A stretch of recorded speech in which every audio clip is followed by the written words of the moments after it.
bienvenue dans Saveur Passion. Moi c'est Manon. Et moi c'est Antoine. On est frères et sœurs et ça y est, après des années à en parler, on a lancé notre podcast où on part à la rencontre d'hommes et de femmes qui nous parlent de la pratique de leur passion au quotidien. On va chercher ensemble à savoir ce qui les anime, quel a été l'élément déclencheur, comment cette passion a évolué, encore quelle place elle prend dans leur vie. Que ce soit de la peinture sur galet, de la mécanique ou de l'origami, on vous laisse savourer avec nous cette nouvelle rencontre. Bonne écoute. Mon père a pu se consacrer à sa vraie passion. Quoi, papa, je trouve la passion de ton père très originale et je suis passionné de planche à voile. Mais c'est passionnant ça, dites-moi. C'est dingue, hein, parce qu'on a 1 milliard de choses passionnantes à se raconter.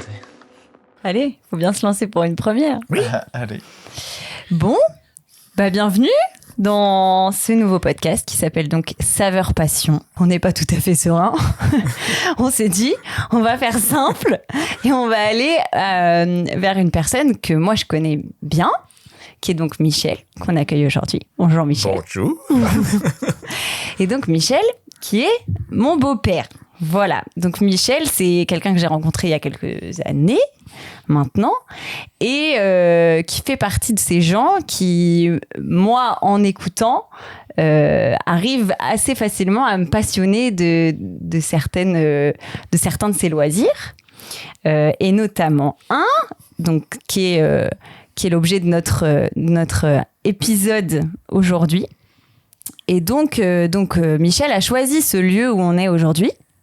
Donc, est-ce que Antoine, tu pourrais décrire un peu où est-ce qu'on se trouve aujourd'hui ? Alors, aujourd'hui, on est dans une pièce dans laquelle il y a beaucoup d'étagères remplies de CD, des placards avec des vinyles, des lecteurs CD, chaînes hi-fi, enceintes et tout. Voilà, explique-nous peut-être un peu plus pourquoi tu as choisi cet endroit.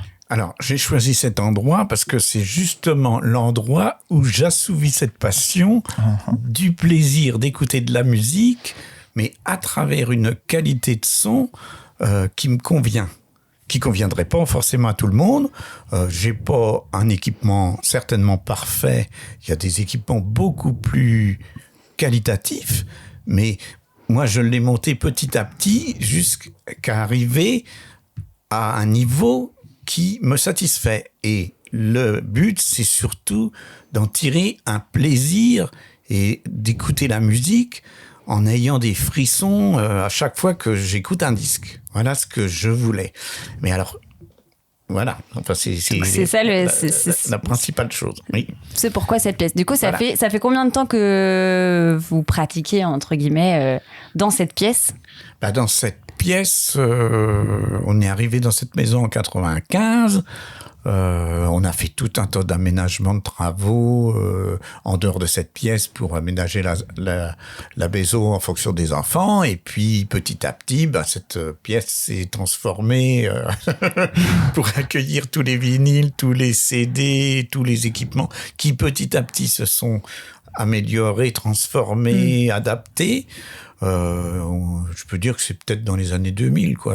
Ouais, donc ça fait une bonne vingtaine d'années. Ah oui, ça fait une bonne Vous vingtaine écoutez de la d'années. musique ici. Ici, mais avant j'écoutais de la musique dans d'autres locaux. Hein. J'ai toujours été passionné de musique. Oui. Voilà. Et en fait, Michel... Et de son. Et de son, Et c'est de ça. son. Voilà. Et j'ai l'impression que ce que tu recherches, c'est vraiment ce côté, le son parfait, en tout cas à tes oreilles, ce que tu disais, pour trouver la bonne vibration et tout. Et donc finalement, c'est beaucoup de... peut-être de l'investissement, à la fois financier, en temps, en recherche, pour chercher ce son parfait. Mais est-ce que ce son qui te vient, enfin que tu recherches absolument, est-ce que c'est quelque chose que tu as découvert quand tu étais plus jeune et où tu t'es dit c'est comme ça que j'ai envie d'écouter de la musique, j'ai envie d'avoir cette qualité de son, j'ai envie de retrouver ça que je retrouve plus maintenant avec les nouvelles technologies, avec les nouveaux sons, le numérique, c'est plus l'analogique. Enfin, d'où est-ce que ça vient tout ça, cette recherche du son qui te convienne parfaitement? Alors, je pense que déjà ça vient de mon histoire, de mon vécu et de la période. En fait, c'est pas venu subitement. Ouais. En trouvant une mauvaise qualité ou comme ça. C'est plus dans l'historique et dans mon parcours que j'ai toujours essayé d'améliorer la qualité et les effets rendus et les frissons que ça me procurait.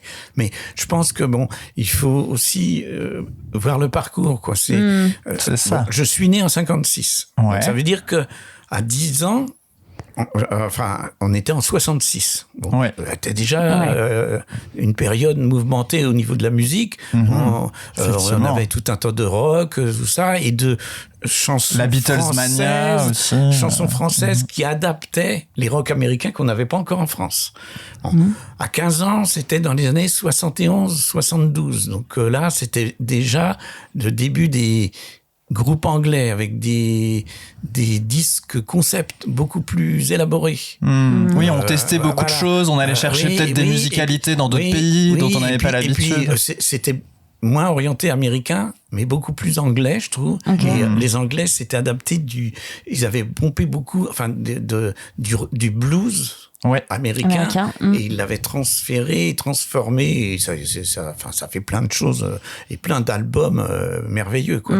Et puis après, 20 ans, j'étais en 76, arrivait la période disco, donc il y a toujours eu des choses qui se sont passées, ça a été une période formidable. Et plein de diversité, dans la musique. Voilà. Ouais. Et alors, quand j'étais tout petit, on était dans en fait, on était dans un appartement.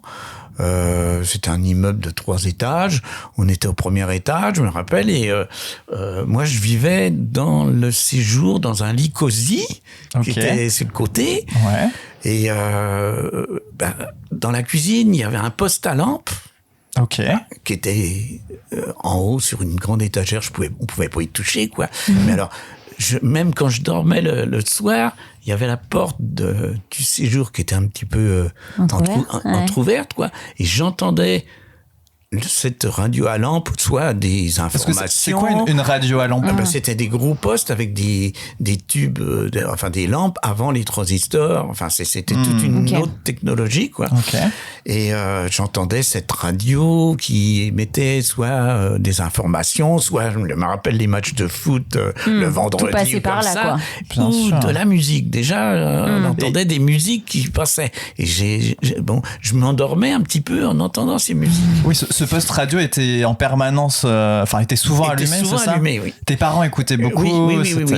Et puis, des fois, c'est pareil, ou en vacances ou comme ça, quand je me réveillais le matin, toujours dans mon lit, il y avait toujours un rayon de lumière qui passait par la porte de ces jours, parce qu'en fait, derrière, il y avait la cuisine qui était complètement ensoleillée, donc il y avait un grand rayon de lumière, et j'entendais encore cette musique qui me charmait, quoi, et qui était constamment là, quoi. C'était un peu un fond sonore toujours. Après, mon père, je crois qu'il travaillait jusqu'au samedi. À cette époque-là, il travaillait même le samedi. Il faisait quoi, ton père? Il travaillait à la préfecture. Il était chef de bureau à la préfecture.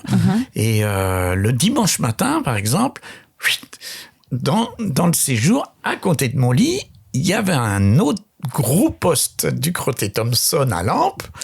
Et le dimanche matin, on écoutait encore des émissions de radio, de musique, des chants. Alors, c'était les chanteurs de l'époque. C'était plus Montand, Brassens, ce qui passait à la radio, quoi. À la radio. Bien sûr. Et le dimanche après-midi, régulièrement, mon père nous passait des disques, parce qu'en fait, il avait au-dessous de ce gros poste à lampe, il avait un électrophone, un tourne-disque.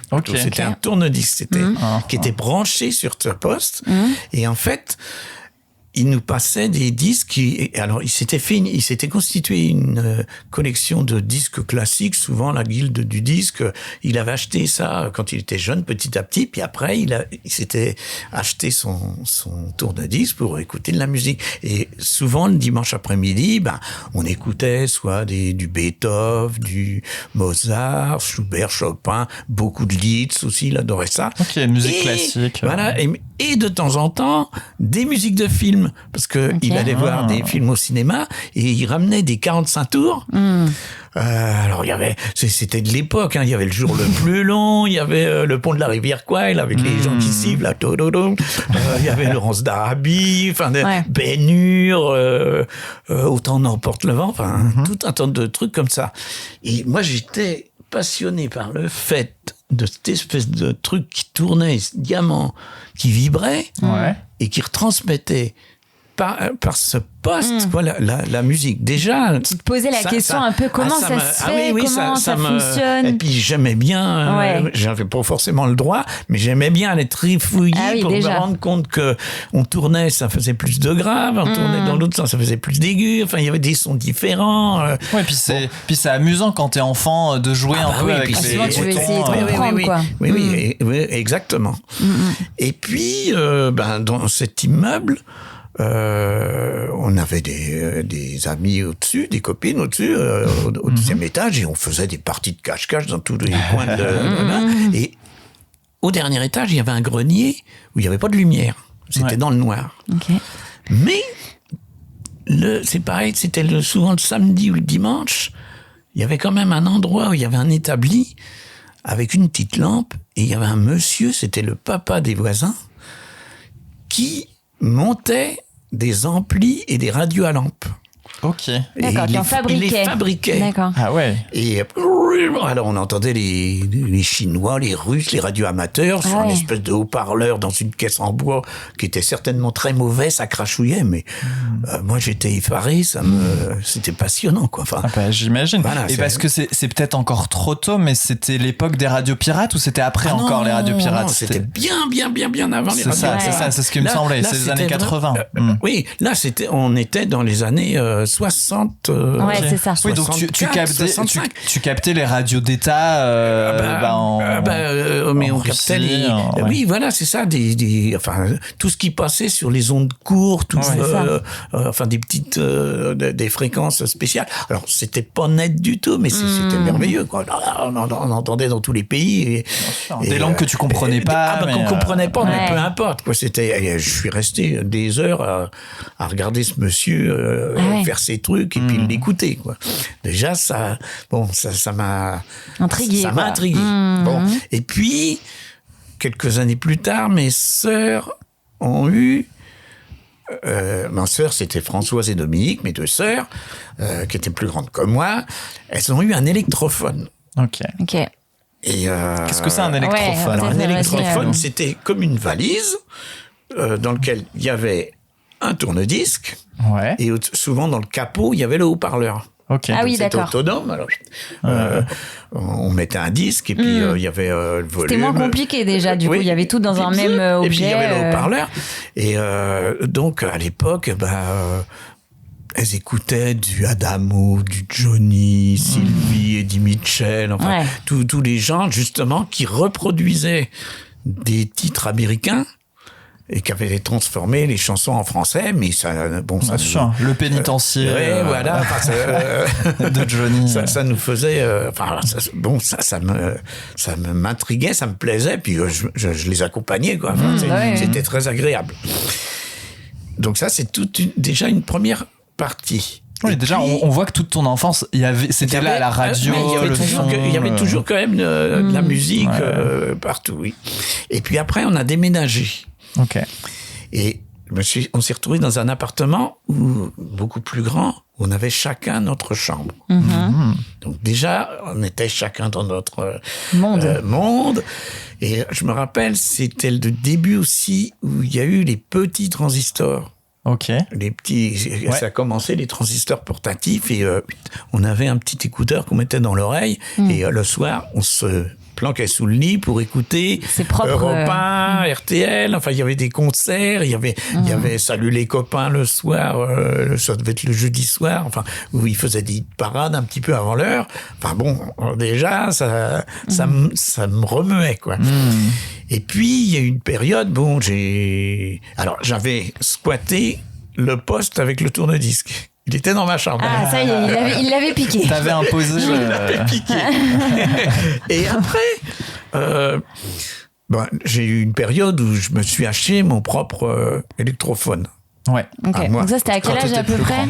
C'était, 67, 68 peut-être, oui, à peu près.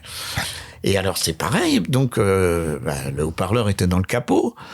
Et je m'étais rendu compte que quand on mettait ce haut-parleur un petit peu par exemple, dans une armoire, dans la caisse de l'armoire, Le son, il était complètement différent. Bah Ça augmentait les basses, les graves, tout ça. Donc, je m'étais, sans le dire aux parents, fait en enveloppant une petite table de nuit. Et l'ouverture, c'était exactement la taille du capot pour le mettre de l'électrophone. C'était fait pour. Et en fait, je mettais donc l'électrophone, le capot de l'électrophone, enfin avec le haut-parleur, dans cette table de nuit, et ça faisait un son qui était beaucoup plus grave, beaucoup plus... Et alors on était là, on était heureux comme des fous. Avec tes sœurs aussi, du coup, qui en profitaient. Avec mes sœurs qui en profitaient, Ouais. oui. Mais bon, il y avait déjà, ça commençait avec des copains aussi, il y avait tout Ça y est, ça ramenait du monde. Ça ramenait du monde, surtout que j'aimais bien que les gens viennent. J'aimais mieux que les gens viennent chez moi que d'aller chez eux. Ok. Et puis de profiter des. Et puis on commençait à acheter des disques. Après, j'avais acheté un petit magnétophone. C'était un petit magnétophone à bande, je me rappelle. Et j'avais un copain, Patrick, qui avait le même. Ok. Donc, on écoutait toujours la radio quand même, parce qu'il y avait ces fameux hit parades. Et hop, on collait les micros devant le haut-parleur de la radio. Les deux magnétos tournaient et on enregistrait la même musique. Et ensuite, on passait la musique avec les deux magnétos, mais on en décalait un par rapport à l'autre. Mais on le décalait très très peu. Ok. Et ça faisait un son, on avait un spatial, on avait l'impression d'être dans un stade de foot, quoi. Enfin, Oui, c'est ça, c'était ça, immense, ça donnait une spatialisation qui était fabuleuse. Alors là, on était fous. Et puis ça s'arrêtait vite parce que il y a toujours un des magnétos qui tourne plus vite que l'autre. Et puis alors le son devenait complètement infâme. On comprenait plus rien. Et puis, il y a eu, alors, ça a été la période quand même où tout s'est plus ou moins développé en matériel de son. Ouais. On était toujours quand même dans les micro-sillons mono.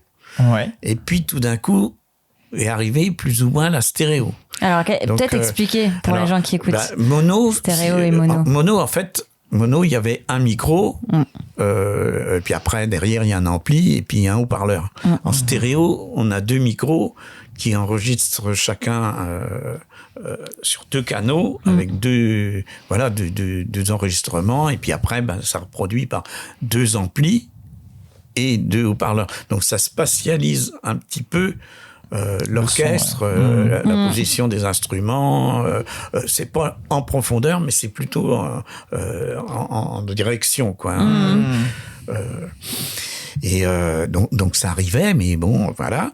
Et puis il y avait des revues, on commençait à avoir pas mal de revues d'électronique, de petits montages. Donc je faisais des petits montages, des choses. Et à un moment, je me rappelle aussi, on avait trouvé. J'ai jamais retrouvé ça depuis.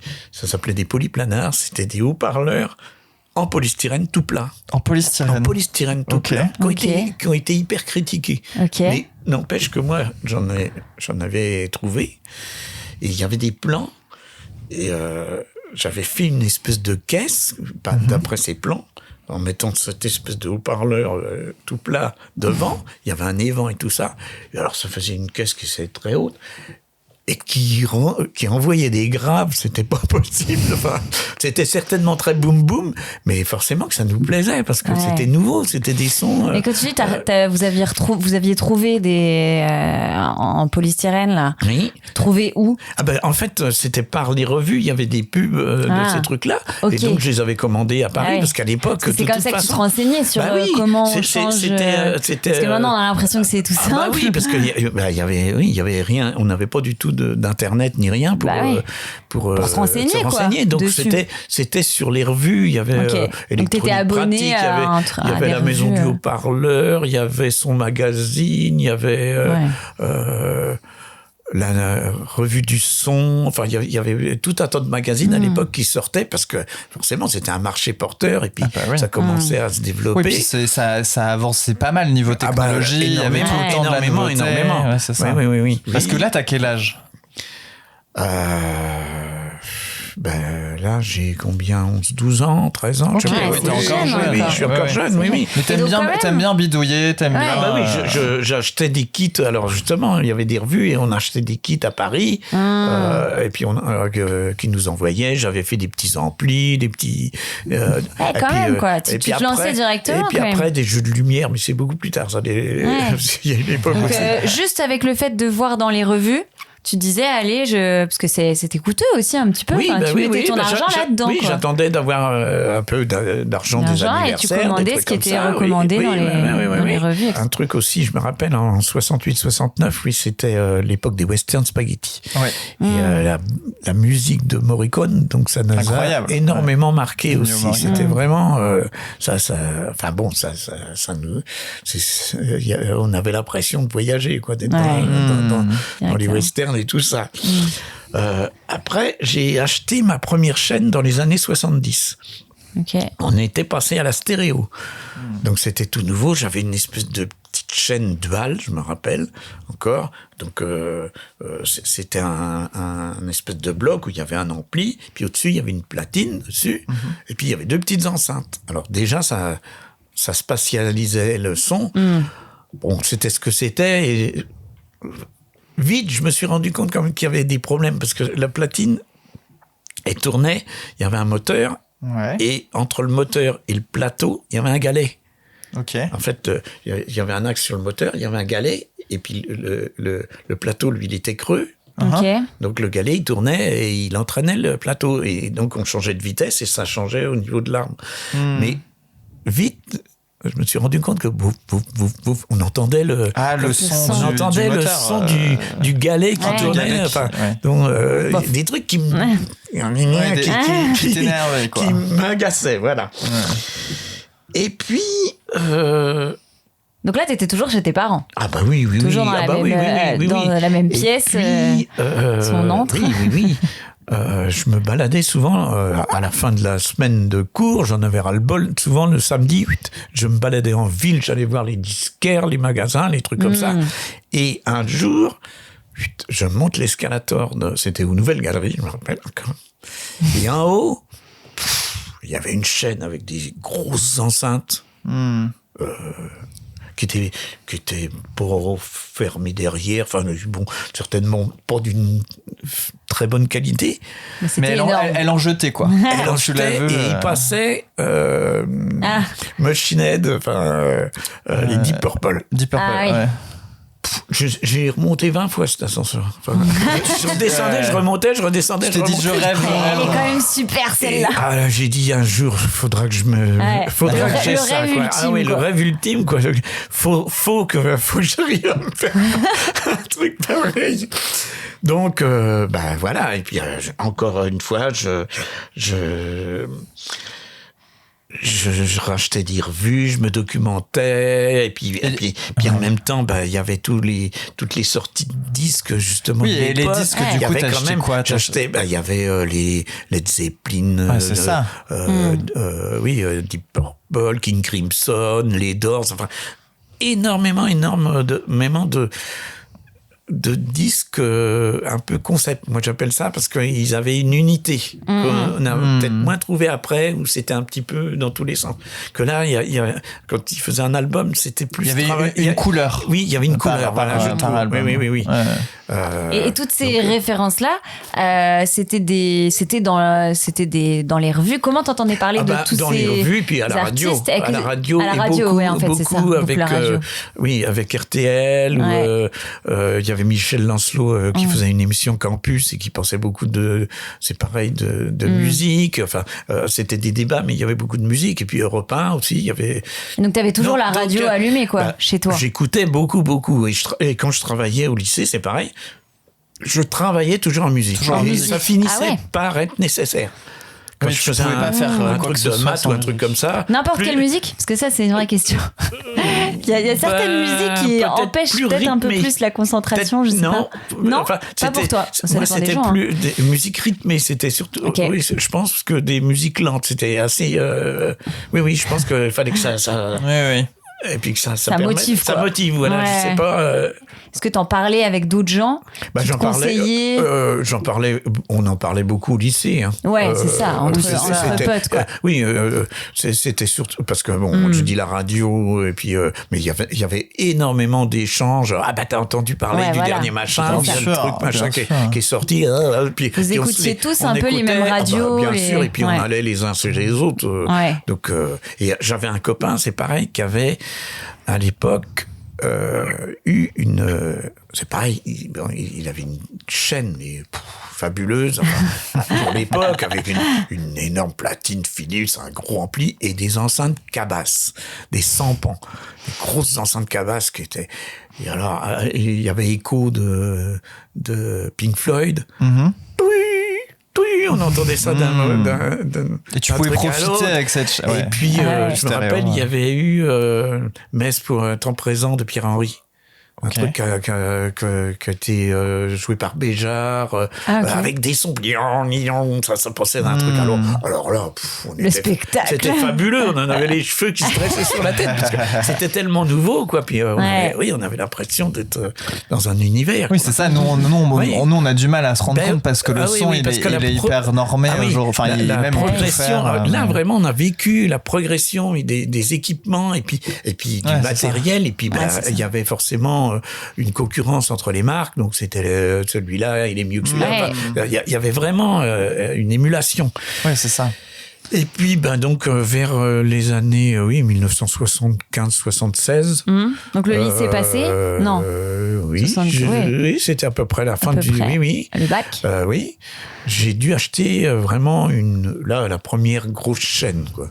Ok. Donc là, j'avais déjà platine Torrens. Alors là, c'était autre chose. C'était une platine qui était suspendue avec un plateau lourd, le bras qui vibrait en même temps que le plateau. Enfin, la cellule, enfin, c'était vraiment particulier. J'avais un ampli. Je me rappelle, c'était un Hézard. C'était une marque française qui était très bien. Mais j'avais acheté ça chez King Music. C'était une espèce de chaîne de magasins de truands. Donc en fait, Qui t'arnaquait. oui, qui nous arnaquait. Ah ouais? Oui, ils vendaient une chaîne entière. Il y avait la platine qui était bien, l'ampli qui était bien. Enfin, tu choisissais. Mais alors les enceintes qu'ils vendaient avec. Ah oui, c'était d'accord. infâme. Ils faisaient un package C'était un package. pas très sympa. Et en fait, l'enceinte qui vendait peut-être, je vais dire, maintenant, ça serait. Rien. Ils vendraient ça 500 €. En fait, ils les avaient peut-être pour 10 ou 15 €. D'accord. C'était une merde Ok. monumentale. Donc, j'avais acheté ça, puis je m'en suis très vite rendu compte que les enceintes, c'était des. Oui, Enfin, que ça c'était cognait, pourri, quoi. c'était pas possible. Donc après, j'ai réchangé dans le même magasin. Hein. le trafic. Le trafic. Et j'avais racheté des Scott. Donc, moyennant de repayer une certaine somme, quoi. Donc là, c'était nettement mieux. Et puis en fait, ça a été dénoncé, ce magasin-là. Et Mais donc c'était en une quand même semaine, des ils ont- montants. ils Moi, ont- je me rends ils pas ont compte. disparu. Je me rends pas compte des montants de. C'était, oui, je travaillais pendant les vacances, l'été, Ouais. Pour te payer ça, ouais. Oui. C'était des montants C'était quand même assez des- importants. Ouais, hein. voilà. Oui. Et enfin, ça n'a rien à voir peut-être, mais quand j'ai acheté ma première chaîne, ma petite chaîne dual, je me rappelle un truc qui m'avait marqué, c'était mon grand-père, avec qui je m'entendais très bien et tout, mais Ils comprenaient pas. je comprenais pas. Ouais, Je voilà. me disais, mais tu peux, à ton Tu âge, es- t'acheter du Ah ouais, matériel d'accord. pareil. Ben oui, il était en 1896, comme ça. Oui, puis pour lui, ce Et pour matériel, lui, ça c'était- paraissait futuriste. Mais- donc Ah ouais, donc voilà. ça devait Oui, coûter puis très cher. futile, Oui. futile par rapport Futile à en sa plus. vie et tout ça. Enfin, Oui, ça n'a pas d'application oui, bah concrète. oui. ça Bah, n'a déjà, pas- c'est lié Et au c'est loisir vrai- quand même. Et c'est lié vrai à qu'on a ce que eu tu fais quand même. de ton- Enfin, moi, je le dis toujours, j'ai vécu l'âge d'or. Ouais. Vraiment une progression, tout se modernisait, même si on consommait sans se rendre compte de ce Oui, la consommation, du mal qu'on faisait à la planète, mais on découvrait plein de choses, plein de musique nouvelle, plein et de tout, les voitures, les automobiles. Ouais, tout était dans l'amélioration, Tout était dans le progrès, Ouais, enfin, c'est vrai. même dans les maisons, dans les loisirs, dans toutes sortes de choses. Mais c'est vrai que rien que pour ça, parce que je comprends la génération de ton grand-père. Oui. Déjà, le côté loisir était pas forcément. Enfin, tu vois, les choses utiles et mettre autant d'argent sur quelque chose dont tu t'en sers forcément que le week-end, parce que la semaine, t'es à l'école ou à la fac ou quoi, aux caisses, ça peut paraître un peu fou, quoi. Oui. Oui, complètement. C'était pas utile. C'était pas utile concrètement pour produire quelque chose. Futile, et j'étais quand même tout jeune. Et, c'est ça aussi. Ça. Ouais. Et tes parents, ils comprenaient plus ou... Ah oui, j'étais très... Ah oui, ça, ils me laissaient faire, et puis oui, ils m'accompagnaient, parce que... ils devaient voir que ça devait un peu te passionner, quand même. Mon papa était pas bricoleur du tout. Enfoncer un clou, c'était vraiment une épreuve pour lui. Okay. Mais alors, mes sœurs, pour moi, c'était des intellos, quoi. Enfin, moi, j'étais un peu le bricolo, je trouve, de la famille par rapport. Okay. Mais le techos. Oui, mais par contre, je me rappelle des fois, alors je faisais du bricolage dans les prises de courant, je faisais sauter le compteur. C'est quoi? C'est Michel, c'est pas grave. Ma mère, elle rallumait le compteur, sans se poser de questions. C'était accepté. J'aurais pu m'électrocuter. Mais ça veut dire que t'avais pas peur quand même. Parce qu'il faut se lancer quand même à bricoler des trucs électroniques et tout. Sans avoir un père qui est là-dedans. Voilà, quoi. Oui, ça m'intéressait. Qu'est-ce qu'il y avait derrière, quoi, et tout ça. Mais des fois, c'est vrai que c'était un petit peu risqué, quoi. Mais, bon, puis mes sœurs, c'est pareil. Elles m'accompagnaient complètement dans mes bêtises. Mais du coup, alors je sais pas du tout à l'époque s'il y avait pareil, mais parce que nous, on avait genre des matières comme la technologie ou des choses comme ça. Vous, à l'époque, est-ce qu'il y avait des matières où tu te disais, qui se rapprochaient de ce truc-là, où t'aimais tester des trucs électroniques? Je sais pas du tout s'il y avait déjà ça, quoi. Il y avait pas beaucoup parce qu'il y avait de la physique, des maths, il y avait il y avait de la techno, mais c'était pas tellement appliqué à l'électronique. Ouais. Moi, mon rêve, ça aurait été de faire une école d'électronique. Et il y en avait une à Angers. Ok. Mais c'était une école privée et c'était très, très, très cher. Donc, on n'avait pas pu. Ouais, parce que ça aurait été, moi, ça aurait été ma passion. C'est ce que j'allais te demander, c'est que du coup, vu tout le temps que tu passais là-dessus, est-ce qu'au moment où tu as dû choisir vers quel métier t'allais aller, ce que t'allais faire, tu t'es pas dit je vais peut-être bosser là-dedans vu que c'est... Oui, j'aurais aimé, mais bon, les filières étaient pas faciles à l'époque. Elles sont pas plus faciles pour les jeunes peut-être maintenant. Oui, puis peut-être qu'autour de toi il y avait personne qui faisait ces métiers-là, donc tu te projetais pas. Puis on n'avait pas forcément de conseiller d'orientation à l'époque, donc on prenait un petit peu. Donc j'étais à l'IUT de Bourges en bâtiment. C'est le bricolage. Ça n'a rien à voir. Il y a le bricolage. Bon, oui. Et alors c'est pareil, à l'IUT, on était en génie civil et moi j'étais en résidence universitaire et on était tous la section génie civil sur le même niveau. Ça, c'était super. On était tous au même étage. Il y avait une ambiance formidable. Toutes les chambres, les portes étaient ouvertes et ça se baladait d'une chambre à l'autre. Tiens, t'as vu ça, t'as écouté ça. Et tout le monde avait plus ou moins sa musique et tout ça. J'ai découvert plein de trucs, plein de groupes, Jimi Hendrix, que les autres écoutaient puis que je n'écoutais pas forcément. Et tu jouais un peu de guitare? Oui.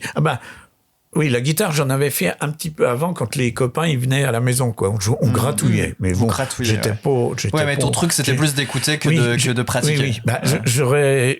Aurait fallu que je pratique beaucoup plus avec des cours, je pense. Ouais. Oui, c'est ça. Voilà, c'est ça. Donc quand t'as pas bougé ta guitare. La guitare est restée chez les parents, quoi. Oui, la chaîne, elle a bougé. La chaîne, par contre. La chaîne, tu l'as emmenée dans la chambre d'internat. C'était pas forcément autorisé, mais bon, elle a quand même fait le voyage. C'était pas autorisé. Normalement. C'était ton doudou, quoi. C'était une chambre, et puis à côté, il y en avait une autre et tout ça. Mais bon, j'étais pas le seul. Il y avait une ambiance. J'imagine. Ah non, mais c'était. Au final, ça sonnait fort. Il y avait une ambiance et puis tout le monde s'entendait bien. Puis j'ai découvert plein de choses, quoi. Plein de. Oui, puis plein de gens, plein de musique, plein de. Voilà. Et puis après, il y a eu aussi une revue qui s'appelait Stéréoplay. C'était une revue allemande. Et alors là, c'était. je bénis les critiques qu'il y avait là-dedans, mais les types qui m'ont fait découvrir, mais Philippe Glass, Steve Reich, Terry Riley, Klaus Schulze, enfin des univers que je connaissais absolument pas. Cannes, enfin c'était un autre monde. Peut-être plus orienté vers des musiciens allemands ou trucs comme ça. Que tu connaissais pas. Que je ne connaissais pas du tout. Quoique Philippe Glass c'était américain, mais ils m'ont fait découvrir encore autre chose. Et puis vraiment, les critiques, j'attendais avec impatience t'étais abonné le mois, à la fin du mois pour ou l'acheter. Et découvrir de nouveau. Il y avait les disques CM aussi, qui étaient beaucoup de jazz, mais très purs, enfin c'était une qualité vraiment. Enfin bon. Donc toi, c'était ton amant. Okay. Et puis après, je me suis mis, j'ai travaillé, donc je suis arrivé au Mans. En 78, donc là j'ai continué à acheter du matériel. J'avais acheté un gros magnéto à bande, un gros Philips, je me rappelle. Là, alors on enregistre parce que j'avais eu des magnéto-cassettes. Il y avait eu aussi l'époque du cassette où on enregistrait tout un tas de trucs. T'avais une étagère à cassette ou j'avais des meubles à cassette. J'en avais des centaines de place encore que c'était des meubles avec des tiroirs. Il y avait plein de cassettes. Et puis quand même j'étais autonome, j'avais des moyens, donc souvent le week-end je montais à Paris et j'allais dans des salons. Il y avait la maison du haut-parleur qui faisait des salons, il y avait la maison de l'audiophile qui faisait des salons. Alors là, c'était parfait fabuleux. pour toi, l'audiophile. C'est vrai que alors là, on pourrait te caractériser d'audiophile, je ne sais pas. Je sais pas. Je me méfie toujours des étiquettes et puis de ce que les gens en font. Je trouve que oui. Et alors à la maison de l'audiophile, par exemple, alors il y avait Jean Iraga qui était un ingénieur et tout ça, et qui faisait des amplis et enfin, il faisait plein d'essais. Et il y avait des caissons d'enceintes tirés de Onken, c'était un japonais. Enfin, il faisait des caissons Onken. Alors c'était des caissons avec un haut-parleur central et puis des évents laminaires de chaque côté verticaux. Mais alors, le vrai caisson Onken, il était gros comme ça, avec un haut-parleur qui faisait 30 ou 38 cm, je me rappelle plus.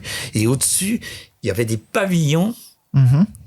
Alors, il faisait les pavillons et les tranches des pavillons étaient en bois sablé. C'est-à-dire que... En bois sablé. C'est-à-dire que il y avait deux planches de bois qui étaient cintrées un peu. Et au milieu, il y avait du sable qui avait été chauffé pour être sec. Donc le pavillon, il bougeait pas. Il était très, très, très solide et lourd. Et donc, au bout, il y avait un tout petit moteur de haut-parleur, quoi.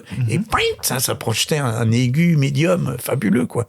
Enfin, il faisait plein d'essais comme ça. Donc, t'allais là-bas pour te délecter. J'allais là-bas pour... Je t'asseyais, je m'asseyais, et puis j'écoutais ça. Puis Tu allais tout seul? Oui, j'y allais tout seul. Et puis j'ai vu aussi des enfin des westerns électriques. Alors c'était des espèces western électriques. Western électriques, oui, c'était une maison américaine qui faisait des amplis à lampes avec des 300B, des lampes mythiques, enfin fabuleuses, et ces espèces de conques. Enfin, il y avait un petit moteur de haut-parleur et puis une chambre de compression qui faisait comme un escargot.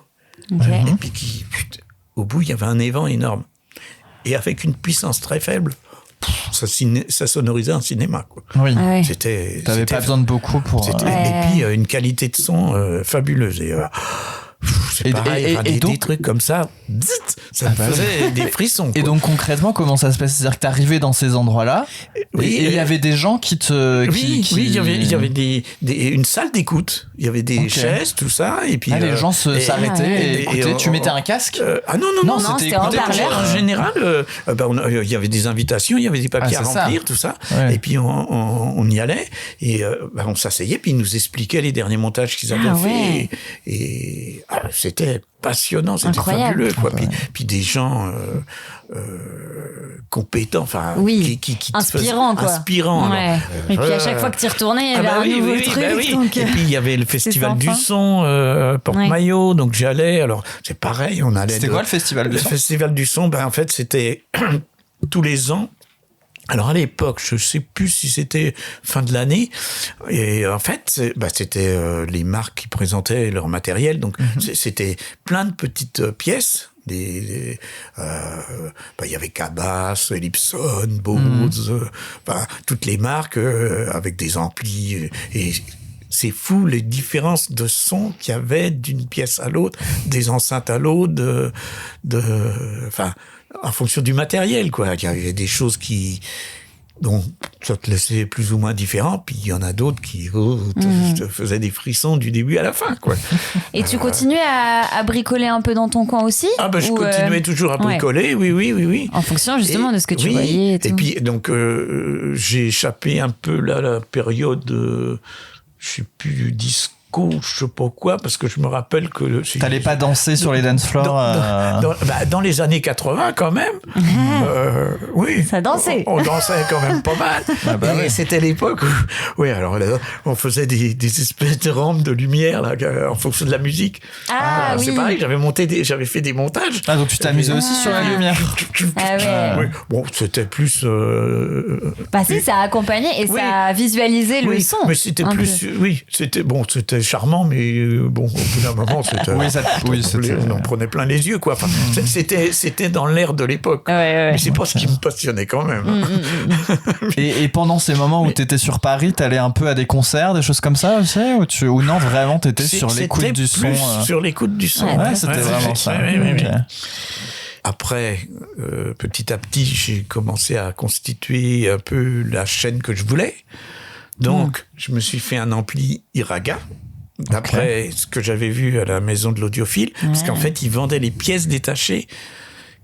Et eux, ils montraient l'ampli tout fait, mais ils vendaient les... En moins cher, peut-être. Un peu plus accessible. Oui, puisque c'est toi qui le montais. Mais c'était quand même pas si simple que ça. Surtout, t'avais la notice en français, parce que si tu dis que c'était japonais... Oui. Peut-être que la maison te donnait un truc. Oui, il y avait tout un listing avec tous les transfos, les condensateurs et tout ça. Et c'est surtout qu'il y avait une énorme... Mais après, il fallait quand même faire le travail derrière. C'était pas Ikea avec une notice. T'avais des châssis, t'achetais un châssis brut et puis il fallait le découper, le percer, le machin. C'était un peu ton tuning à toi, quoi. Oui. C'était ta voiture, c'était la chaîne... Et un des secrets aussi d'une qualité de son, justement, il est lié à l'alimentation des appareils. Il faut qu'il soit le plus linéaire possible pour t'amener le moins de perturbations. Et parce que le courant alternatif, il y a énormément de perturbations et tout. Et après, quand il faut le faire, quand il faut le faire en continu, faut justement, donc cet ampli-là qui est fabuleux, bon. Et puis, j'étais toujours quand même, je venais à Angers, j'allais à Angers où habitaient mes parents, tout ça, puis il y avait un magasin... T'allais revoir les magasins que tu voyais à l'époque. Et puis il y avait un magasin aussi qui suivait un peu le truc de l'audiophile et qui avait un des préamplis mythiques de la maison de l'audiophile et il le vendait. Le cochon. Donc là, j'avais pris un crédit sur 2 ans. Et je m'étais acheté le préampli. Ah oui, tu t'étais endetté pour... Je m'étais endetté pour acheter le préampli. Et j'ai bien fait parce qu'il en existe très peu au monde, je pense, et il est là. Ça montre la valeur que t'accordais à tout ça. Et en fait, tes premiers salaires sont partis dedans. Oui, complètement. Totalement. Oui. C'est ça. Et puis ensuite...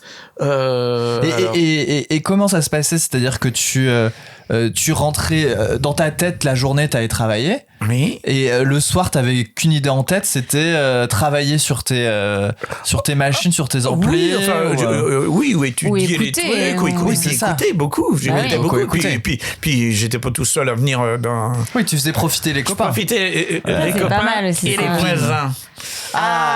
Ils ont douté, mais les voisins. J'habitais dans le Vieux-Mans et j'avais un appartement, un studio, un peu plus grand qu'un studio, dans une vieille maison, c'était tout en pierre, un truc qui faisait Pas 5 mètres, très 5 isolé. mètres par 5 mètres, la pièce. Ah Était oui. immense, quoi, avec une grande cheminée et tout ça. Ah. Donc, et puis, tous les copains, ils venaient, puis on écoutait la musique, mais on écoutait la musique à des niveaux, les pauvres voisins. Enfin, C'était bon. très fort. Ah bah oui, Ah oui, quand d'accord. même. On s'éclatait quand même. Hein, Ouais. oui, c'était pas très... Pour les voisins, c'était On mettait pas les le mieux. bouchons d'oreilles comme Bah non. maintenant en Et, festival. et est-ce que des fois tu mettais des grosses basses à l'arrière d'une voiture, dans un coffre de voiture pour aller écouter de la Non. musique, comme on voit Non, des fois non, dans non. les films aux Ouais. États-Unis? Non. Tu vois à quoi je fais référence? tout à fait. Non, j'ai jamais fait ça. Non, c'était non, à la maison. Ça, c'était. T'en faisais mais profiter les cela voisins. dit, par contre, une voiture, c'est un bon habitacle, je pense, pour une Pour écouter. Pour écouter, et, avec la voûte et tout ça. Mais oui, je pense que ça peut. Mais Et- et il beaucoup y a de des gens, voitures, il y a- leur expérience de la radio, c'est la voiture. Oui, Ah oui. Et ils et n'écoutent que. oui, et puis il y a des équipements de voitures qui sont très performants. Je Ouais, pense que c'est- ça doit être. Mais il faut, Prennent en c'est pareil, compte, il faut y mettre quand même Ouais, le budget. le budget, le matériel. Pour avoir du bon. Voilà. Et puis, à l'époque, oui, donc il y avait la revue LED.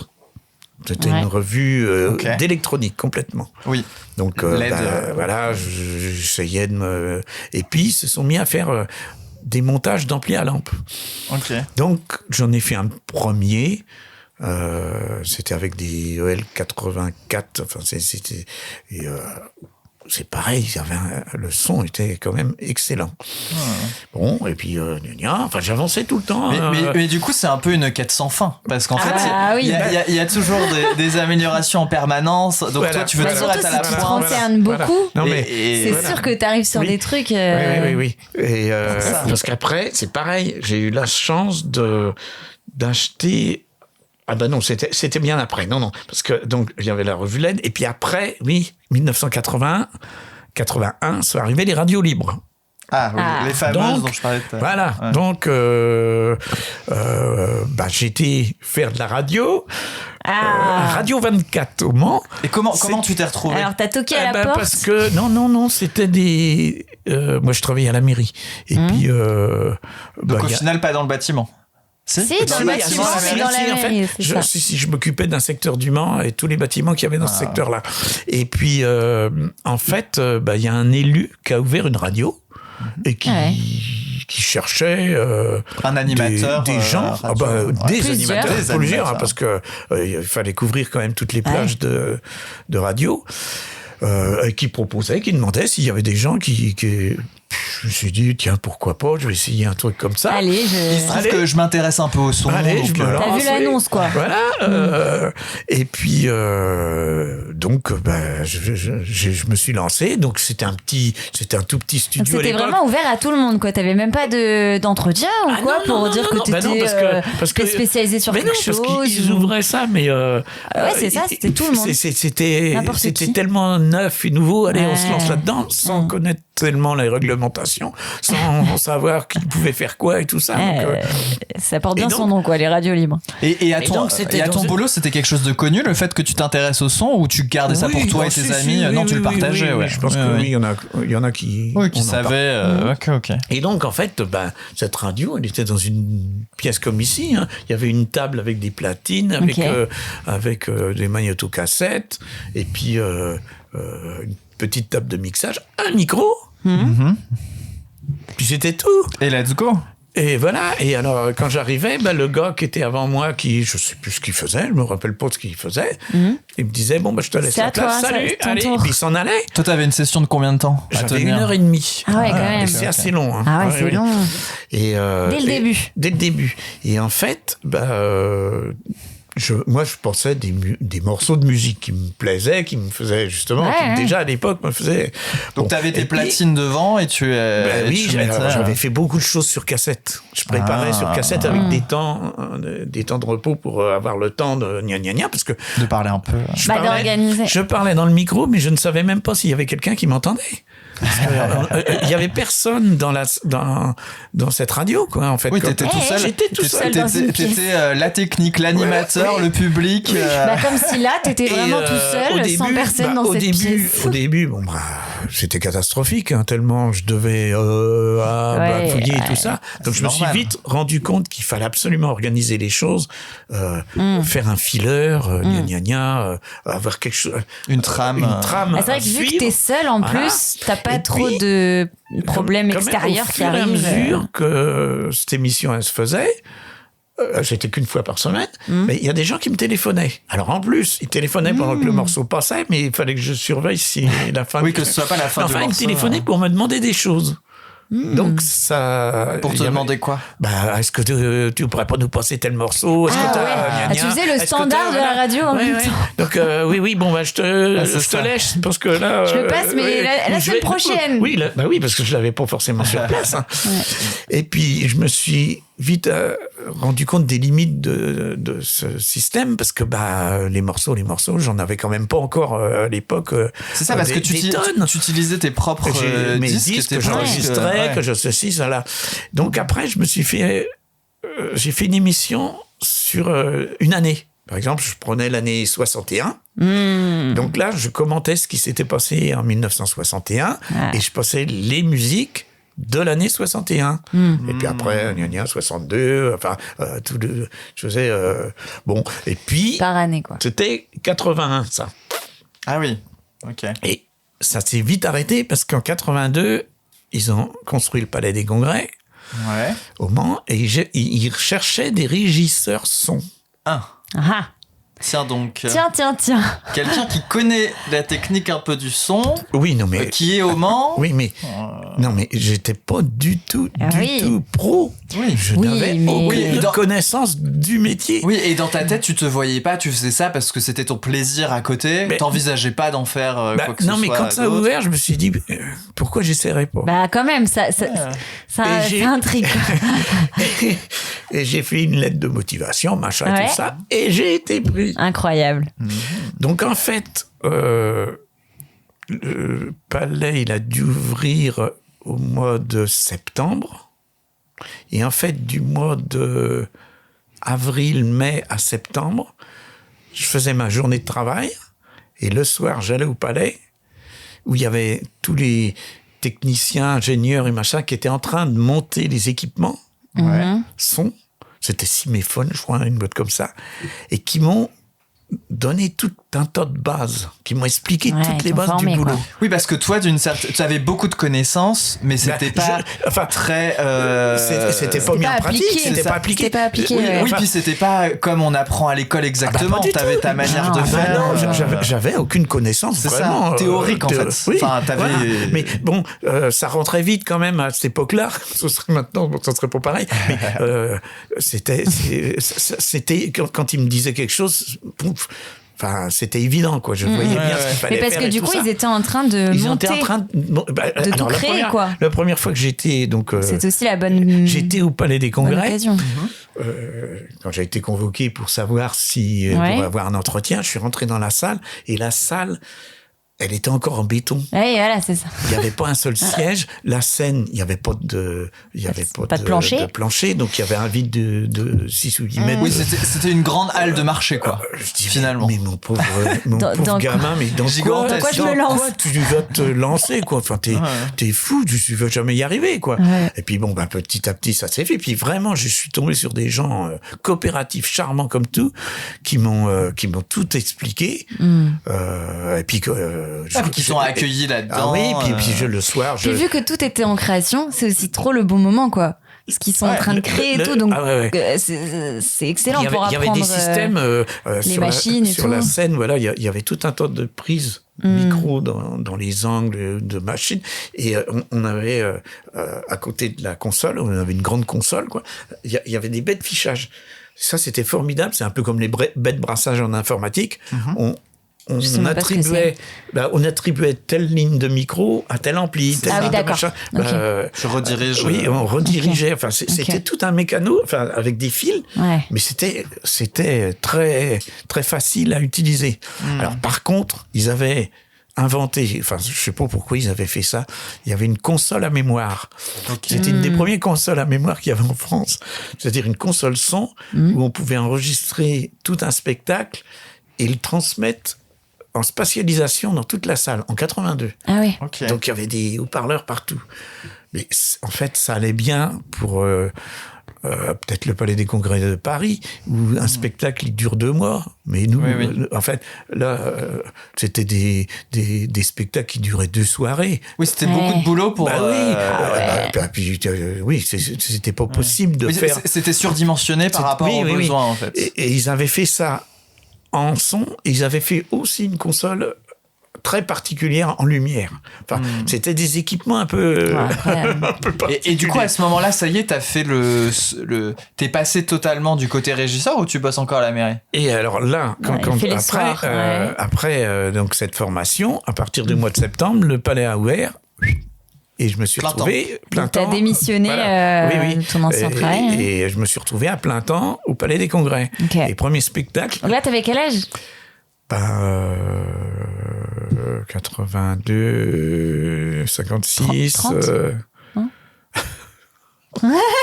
Un peu moins de 30, quoi. Oui. 26. Notre âge, quoi. Premier spectacle, John Lee Hooker. Donc des trucs comme ça. Ouais. Quand t'es pas formé, parce que oui, donc c'était des concerts. Puis c'était pas n'importe qui. Ouais. J'ai eu Stan Getz, enfin des gens comme ça. Fallait quand même assurer Manu Dibango, qui m'a fait perdre 5 kilos parce que on avait des fiches techniques et qu'on envoyait. Donc Manu Dibango, gna gna gna, il nous faudra 3 ou 4 tours et 7 micros.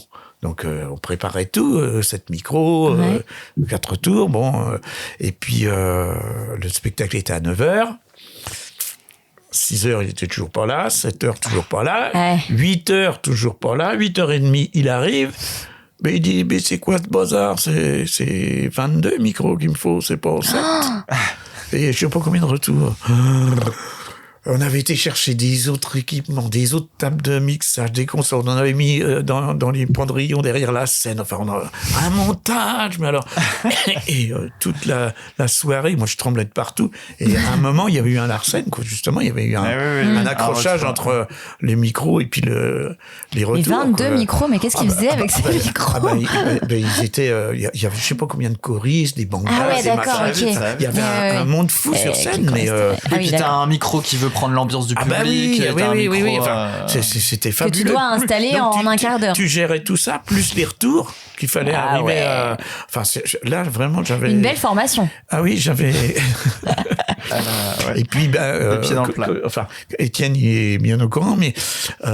Étienne, qui est du coup notre ingénieur son de ce podcast, qui est également le fils de Michel. Voilà, donc c'est un peu l'héritage de Michel, c'est Étienne. Comme tout, il y a des gens qui marquent quand tu fais des choses comme ça. Et moi, un qui m'a énormément marqué, c'était Alain Bachung. Il arrivait à 2h de l'après-midi et de 2h à 9h, il répétait. Ouais. Alors, il répétait sur scène ou il se mettait dans la salle et il écoutait ses musiciens. Et là, c'est trop fort, là, ça va pas. Là, perfectionniste. Perfectionniste. Même dans les éclairages, il exigeait des choses. Et c'est vrai que ces spectacles, c'était vraiment... ça me faisait frissonner. C'était exactement ce que je voulais, moi. Oui, donc j'étais heureux. T'étais au paradis. Tu faisais le job de tes rêves que tu n'osais même pas rêver quand t'étais enfant, en fait. Voilà. Incroyable. Et puis, ça n'a pas duré très, très longtemps parce que le premier directeur est parti. Il y a eu un nouveau directeur qui est arrivé. On s'entendait pas du tout. Comment dire, le matin, il était de bonne humeur, l'après-midi, c'était bon. Donc, du management toxique. Oui, ça n'allait pas. Et puis, en fait, au boulot où j'étais avant, parce qu'en fait, c'était mairie, hein. Oui. Donc, au service architecture, ils redemandaient du monde. Ils avaient encore besoin de monde, donc j'étais les voir. Parce que pas de problème. Hop, je suis retourné à mes anciens. C'était comme une parenthèse. Oui, c'était une petite parenthèse qui m'a ouvert. Parce qu'en fait, j'ai fait le son, j'ai fait la lumière, j'ai fait le plateau, et puis à la fin, j'étais régisseur général, quoi. Et puis on faisait des expos, des trucs comme ça. Enfin, il y avait des congrès. Wow. Mais c'était un petit peu le fouillis quand même, faut le dire, parce que ça ouvrait. Oui. Et c'était pas bien organisé, quoi. On passait des heures et des heures et des heures, parce que au début, il y avait énormément de choses à mettre en place.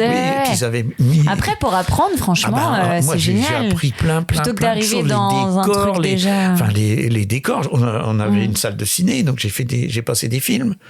Des cycles Wim Wenders, des trucs comme ça. Enfin, avec toutes les astuces, bien. on montait les films sur des grands plateaux. On se des bobines. Ouais. Et en fait, on les mettait sur des plateaux, on les montait. Il y avait des grands plateaux à plat. Donc, on montait tout le film avec une couronne au milieu, je me rappelle. Le film partait du centre, il passait dans le projo, et hop, il se déroulait sur le plateau du dessous. Ok. Et il se débobinait, il se rembobinait sur le plateau du dessous. Et pendant ce temps-là, il y avait un troisième plateau où on pouvait remonter un film pendant que le film passait. Et puis il y avait des astuces. À la fin, on mettait des pièces. Donc, si on n'était pas vraiment en train de veiller sur l'écran, parce que tu peux pas être toute la journée, t'as la pièce qui tombe par terre, ça te dit, ça va être la fin du film. Ouais. Des astuces, des trucs comme ça. Wow. Incroyable. Oui, donc après, je suis retourné à mes premiers amours, enfin, mon boulot à l'architecture.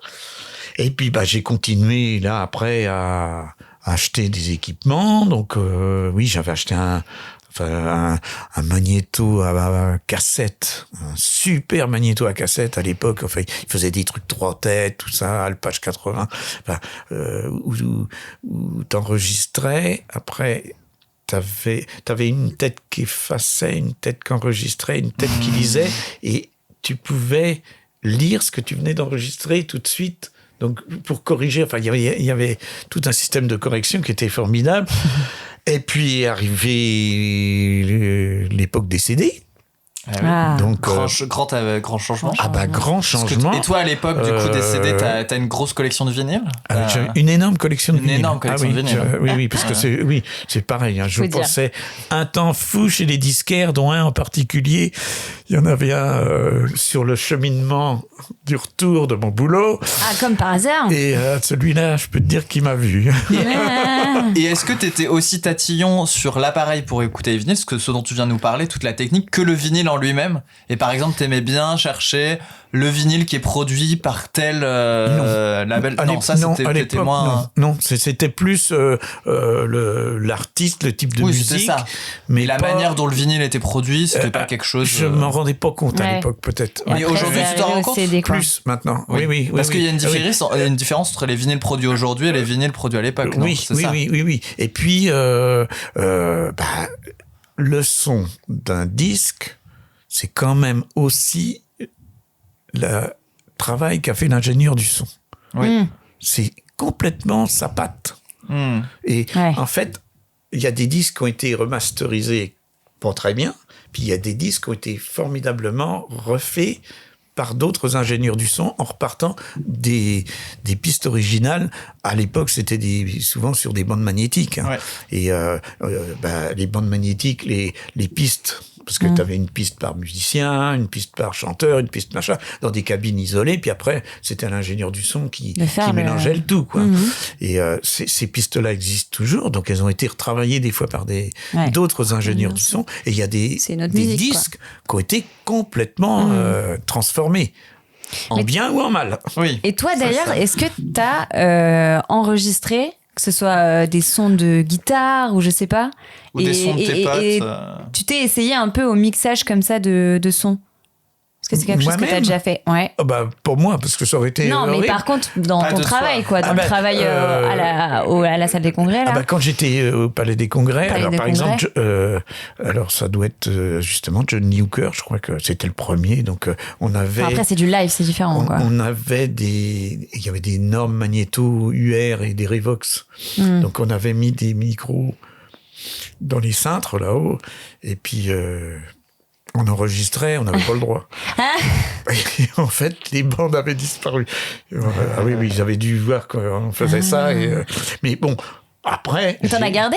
Oui, après, j'ai fait quand même quelques enregistrements du Palais des Congrès que t'as gardé, que j'ai gardé. que t'as encore là. Que j'ai encore, oui. Ah, trop Oui. bien. Tu nous parlais du CD et du passage au CD. Moi, j'étais curieux de savoir comment t'as vécu ça, cette arrivée. Toi qui aimais toujours aller dans la nouveauté, est-ce que pareil, tu t'es dit, bah, je passe direct au nouveau support, ou t'es un peu resté en mode, le vinyle quand même, c'est mon support, j'ai toujours connu ça. Non, non, du tout. Non, t'as fait la transition facilement. J'étais quand même un peu intrigué, et puis j'avais envie de Ils en parlaient dans les revues aussi.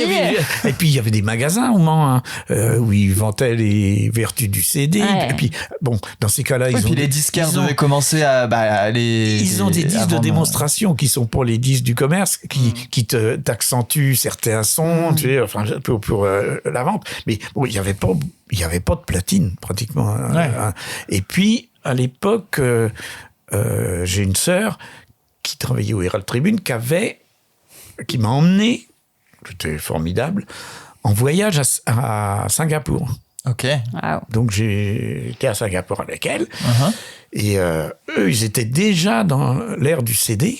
Il faisait tellement chaud là-bas qu'ils n'arrivaient pas à tenir les vinyles, ni Très les cassettes. aussi, ouais. Ça les déformait, et ils étaient déjà à l'ère du... Pourtant, les vinyles, c'est connu comme être un support hyper solide, tu vois. Oui. Ça te met pas. Et ils étaient déjà à l'ère du CD. Donc, ok.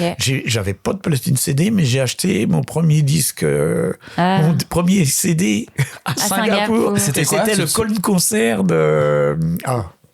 comment il s'appelle Quel Jarrett, voilà. Excusez-moi. Mais c'est pas grave. Hein. Ouais, le Colne Concert de Quel Jarrett. Tant de références dans Déjà, dans tu te une souviens tête. de toutes ces marques.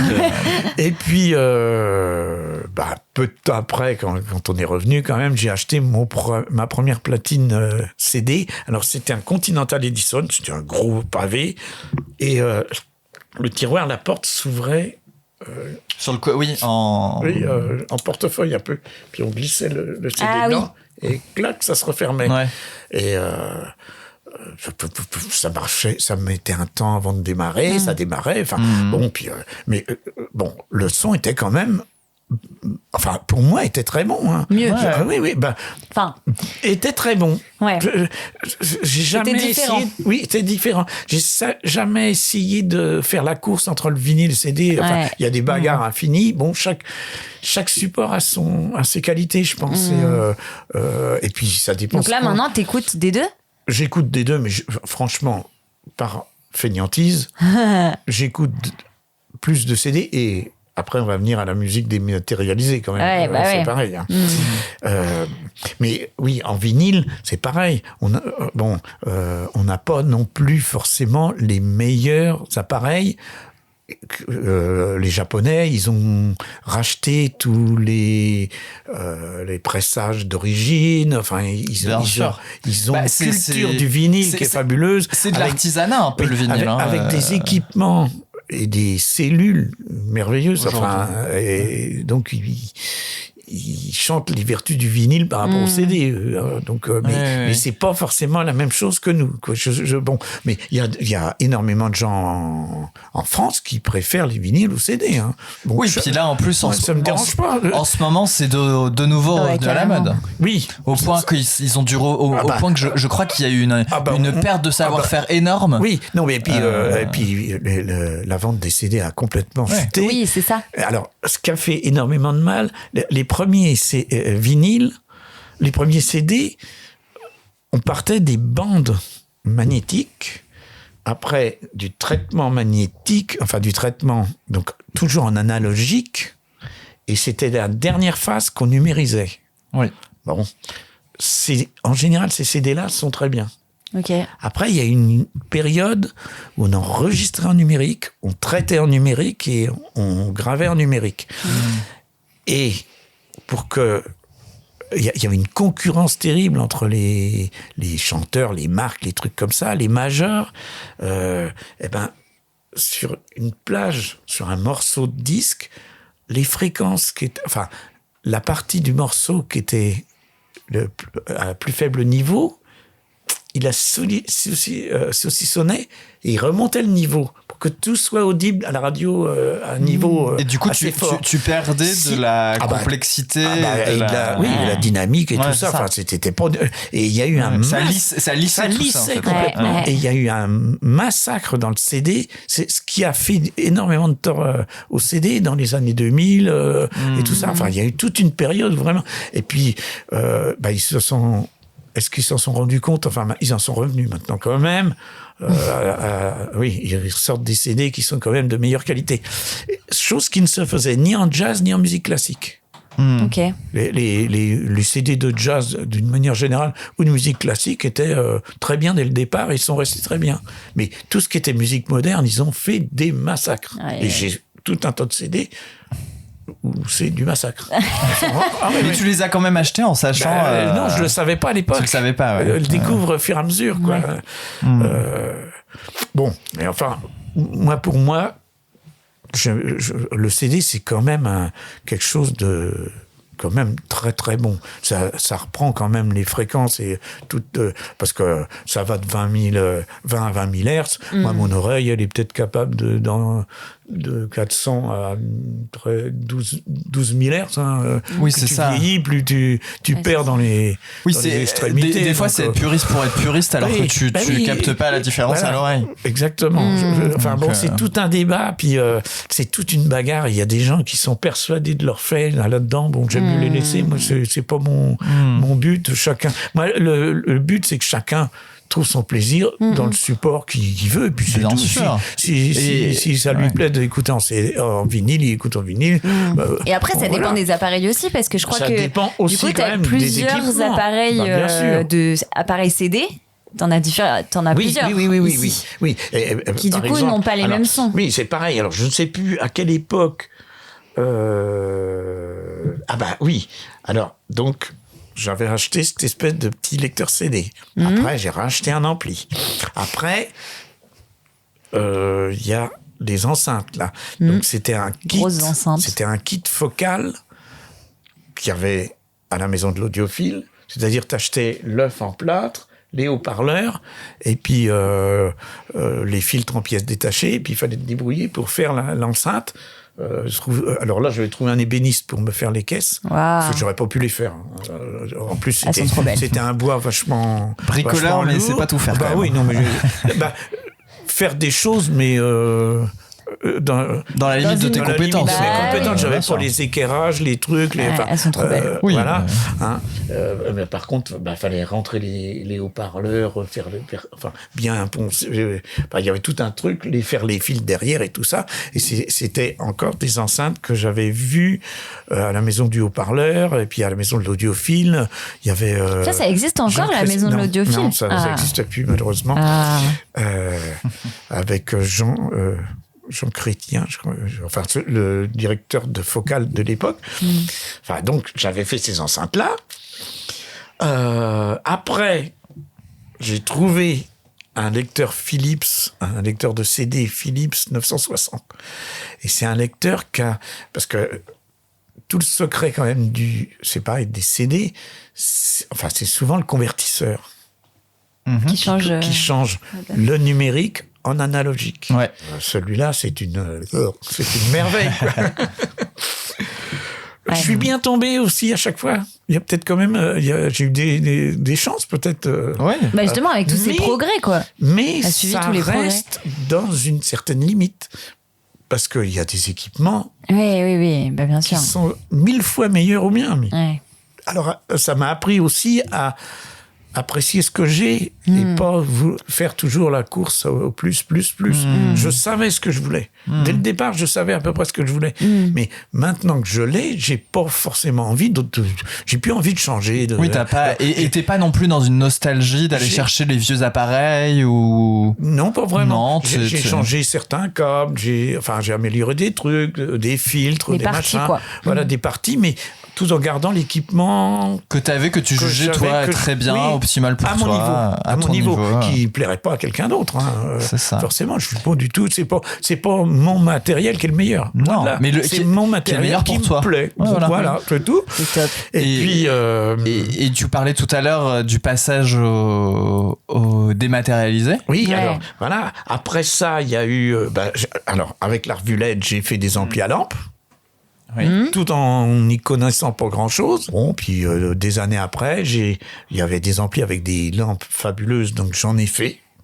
Mais bon, j'ai pas assez de connaissances et j'ai un problème de courant de repos, donc pour l'instant ils sont un petit peu de côté. Mais bon, peut-être qu'un jour je Tu les ressortiras et tu peut-être que bidouilleras. si je sont trouve là, quoi. quelqu'un, faudrait que je trouve quelqu'un sur le Mans qui est compétent en matériel Oui. à lampe comme ça et qui pourrait peut-être me donner ou me les faire. Hein. C'est certainement pas compliqué pour un électronicien, mais moi j'en ai pas il les faut. compétences. Bah ouais. Je ne suis qu'un amateur. Un amateur bricoleur. Voilà, un amateur qui mate. Un Donc, amateur éclairé quand même. Ouais, quand même. Non, mais un amateur de plein de choses, quoi. Bon, ça Oui. c'en est une, mais j'ai d'autres passions. Mais celle-là, c'est quand même. Notre corde à ton arc. Oui, c'est celle-là quand même qui Qui prend une place. prend une place énorme. Prépondérante. Donc on est arrivé là jusqu'en 2010-2012 où est arrivée la musique dématérialisée. Ah, Donc là c'est encore une nouvelle enfin c'est pas une nouvelle technique parce que c'est toujours numérique, mais c'est transmis par des plateformes.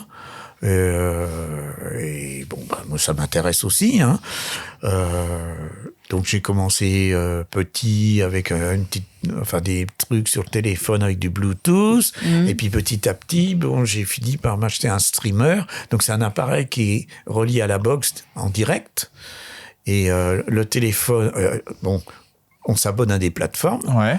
Le T'es téléphone. abonné à quoi comme plateforme? Alors, Spotify au début, et là, j'ai essayé Qobuz, parce que Spotify est au-dessous du niveau du CD, et Qobuz est... Dans la qualité du son. Dans la qualité du son, et Qobuz est au-dessus. Ok. donc Qobuz qui est une plateforme, Qui est une plateforme en soi, française, je en crois, soi oui. similaire Oui, dans oui. l'utilisation Oui. à Spotify. Alors, bon, par contre, c'est vrai que... Enfin, je sais pas si je dois le dire. Spotify, c'est très facile au niveau Utilisation. Ils ont une plateforme qui est Ah, bah fabuleuse ouais. et Qobuz est beaucoup plus compliqué. Pour l'instant, Ok. j'ai pas encore bien Et comment compris t'as le connu fonctionnement. Qobuz? En se renseignant, ouais. toutes ces plateformes, ils en parlent dans toutes les revues et tout ça. Enfin, Ah, tu continues à lire des revues aujourd'hui? je lis toujours des Mais revues. il y a quoi Oui. comme revue Il y a Watsifi, il y a Ok. Haut-Parleur, enfin, il y a Ok. pas le Haut-Parleur, je sais plus comment ça s'appelle, mais enfin, il y en a revues. quelques-unes. Il me semble que tu regardes mais un il y a- peu des comptes YouTube et aussi, puis non?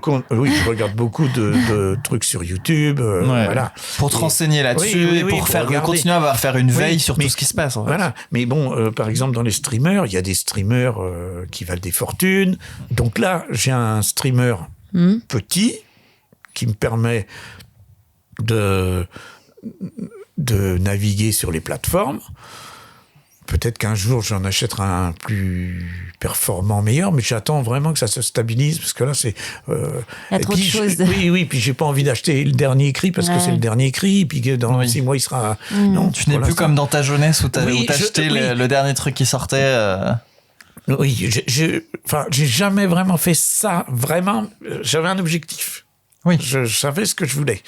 Mais il y a Et- des trucs que j'ai pas fait. Hein, et parce est-ce que, à un moment, je rêvais. Alors, mon rêve, ça aurait été d'avoir des enceintes au rendement avec des préamplis, puis des filtres actifs. Et tu avais autant d'amplis qu'il y avait de haut-parleurs. Enfin, des trucs. Oui, un truc ouais, énorme. ouais, avec 50 km de câbles. Enfin, puis des pièces qui ne s'y appropriaient pas. Oui, quoi. c'est ce que j'allais dire. Mais Ça voilà. prend beaucoup de place, Ah, tout ça. ça Ah prend ouais. une Les place CD, énorme. les, CD, Ouais, les ouais. vinyles, Et, les streamers.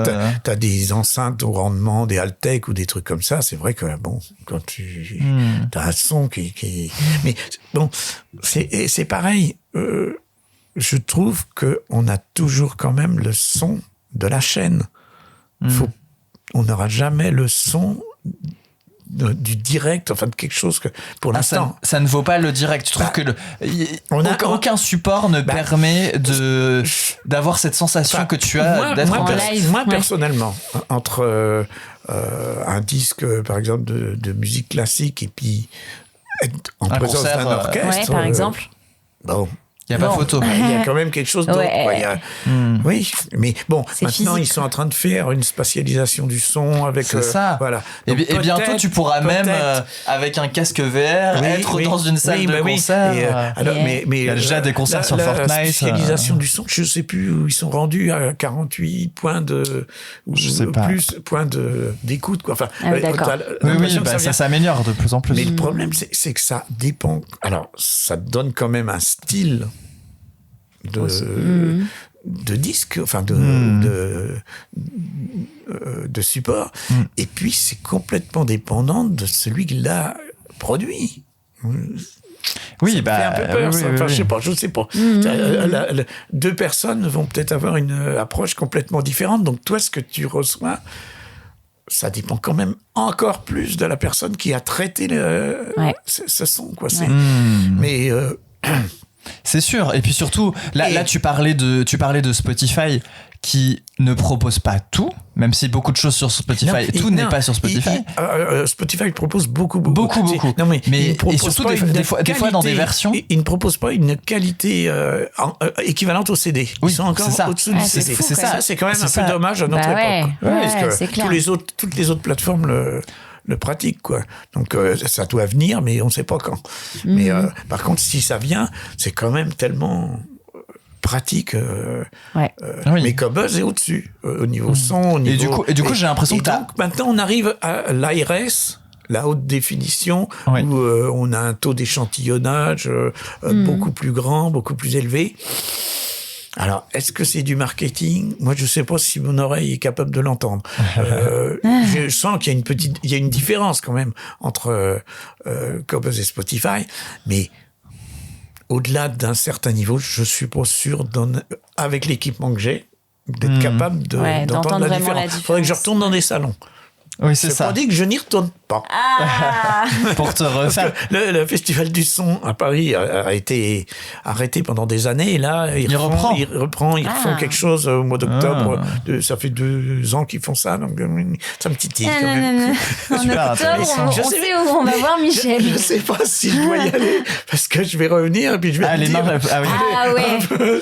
Ah oui, est-ce que t'as du mal à ne pas céder à la tentation quand tu vois une pièce, un CD que t'adores, quelque chose où tu te dis ça irait parfaitement? Ah bah des musiques, des CD ou des trucs comme ça que j'adore. Oui, si, Oui, tu cèdes et tu Je cèdes. cède, Je bah cède. oui. J'assume. Jusqu'à un certain prix. peut-être, mais Mais ouais. ah oui, ah non, mais j'irai pas acheter des trucs collector ou des trucs Oui, comme t'as ça. pas Ça, d'envie ça, particulière. Ça m'intéresse pas. Par Ouais. exemple, un coffret qui est sorti pour le 30e Mais- anniversaire de. Non. mais- enfin, ouais. moi, c'est ce que j'écoute quand même. Ouais.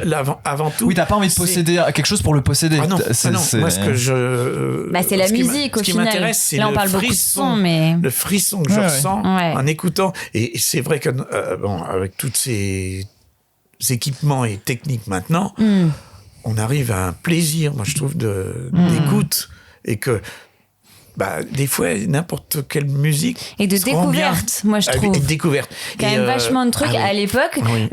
t'achetais tel disque Bah parce oui. que tu voulais l'acheter. Oui. Là, sur Spotify, t'arrives sur des, Oui, des puis trucs ça- que ça- tu c'est serais un pas allé évent- voir. Oui, voilà, c'est comme un arbre de base, généalogique. Ah bah. ça, Et puis alors, il tu faut. parles de quelque chose et puis hop, ça touche Bah sur oui. autre chose. Sur... Et il faut quand même dire quelque chose oui. de très important. C'est que on ne va pas donner le nom, mais Michel a plein de playlists sur Spotify Bah, pour dire la. Tu peux peut-être pour donner dire- le nom, parce qu'en fait, Eh ben, si tu veux. elles sont en partage. Hein, Et donc, il a 80. J'ai regardé, je crois 81. Ah oui, peut-être. 81 playlists sur Spotify de thématiques totalement différentes, d'années. Ça m'a fait Oui. penser à ça quand Ah oui, t'as les parlé années, de la radio 50, libre et tout 80, ça. oui. Et qui montre à quel point Alors, je sais pas si c'est parce que, justement, grâce à Spotify, il y a plein de choses hyper diverses qui arrivent sur ton Spotify et du coup, il y a plein d'influences différentes. Mais il y a des choses même hyper contemporaines, quoi. Oui, Il y a bah il y a oui. des artistes d'aujourd'hui Oui. ou même je sais pas des Shakira, je crois que c'est Shakira que t'aimes oui. bien par Oui. exemple, des choses comme ça. Tu peux aimer n'importe Oui. quelle musique, quoi. Ah bah oui, oui. N'importe quel style. Oui, oui. Et là, en ce moment, je suis en train de... Alors, j'avais des petits livrets qui était sorti à la Fnac il y a des années, là, où il faisait un petit livret sur le blues, un petit livret sur le jazz, tout ça. Et là, j'en ai un sur les musiques du monde que j'avais j'avais pas étudié. Là, doit être à la page 5 ou 6. Mais ça m'a fait découvrir des centaines de trucs parce que partant de l'Inde à l'autre, ça, c'est un plaisir. Parce qu'en fait, hop, je tourne la page. De découvrir.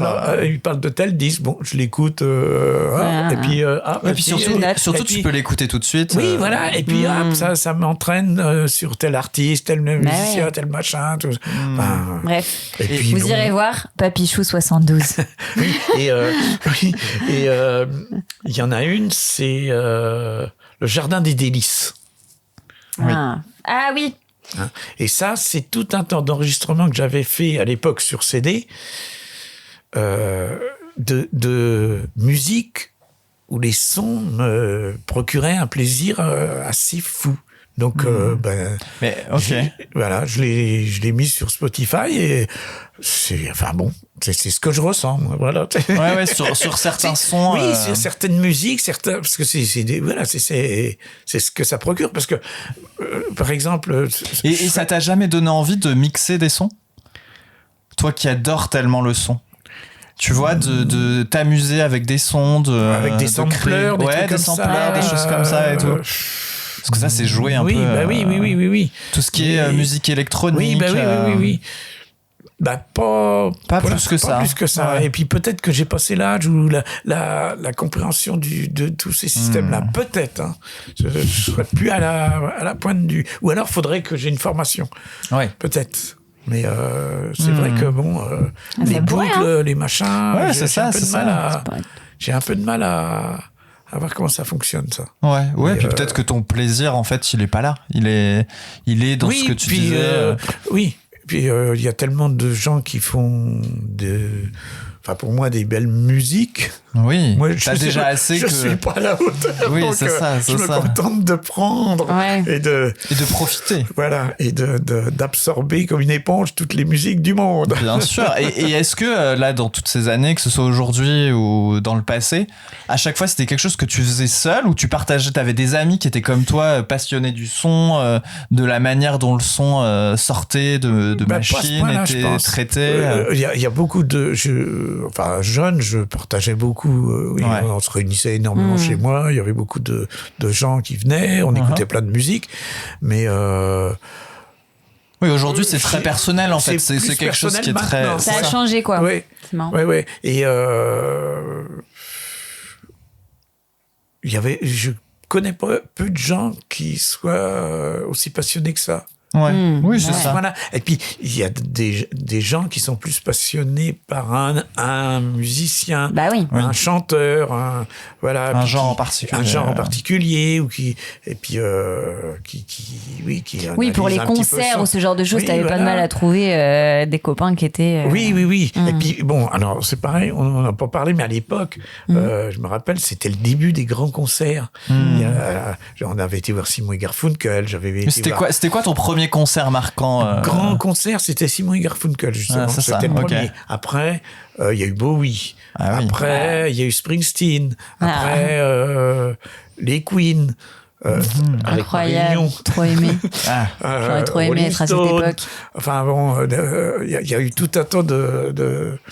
Et puis maintenant... Bien sûr. Et t'allais voir... Et maintenant, Michel va voir Soprano. Avec Enzo, mon petit-fils, oui.